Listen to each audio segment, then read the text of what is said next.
In a tweet, Amnesty International South Asia said, and I quote, "By arresting at least 84 peaceful protesters, Sri Lankan authorities have reaffirmed its intolerance towards dissent," unquote.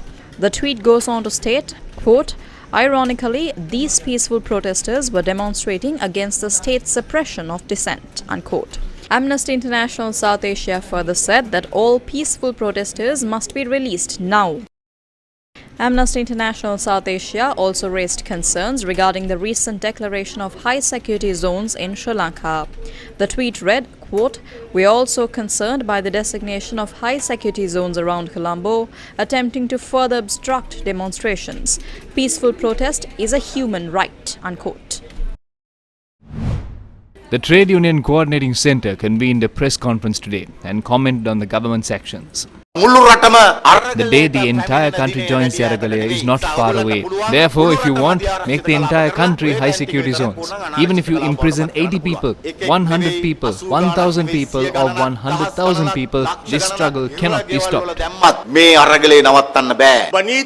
You are an unlawful president. We will break your law tomorrow as well. Therefore, you better set up safe havens for your cronies to seek refuge in other parts of the country. We took to the streets to ask you to leave respectfully. Even if you kidnap us, murder us, we have no answer but the Aragalaya. We know the concept of high security zones came to our country to protect the people of our country from terrorists. Now we have to differentiate and identify who are the terrorists and who are the people of the country.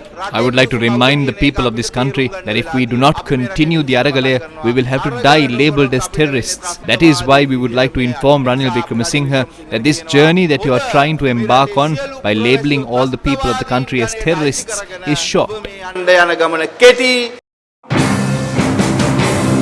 The Alliance of Trade Unions and Mass Organizations spoke about the attacks carried out by the police on protesters and state suppression.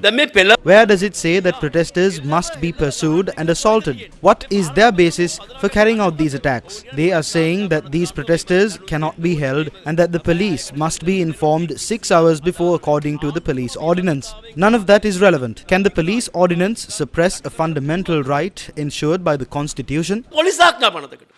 The incidents that unfolded yesterday are an indication that the government is ready to go to the highest levels of brutality to suppress the voice of the people. It is difficult for the government to suppress the democratic voice of the people like this. The people are not responsible for the increase in the price of goods. This was a result of incompetent management. There are several demands that were put forward by the Aragalaya. We will stand with the Aragalaya until these just demands are fulfilled. The reason for this is because the Aragalaya is a movement of the people of Sri Lanka.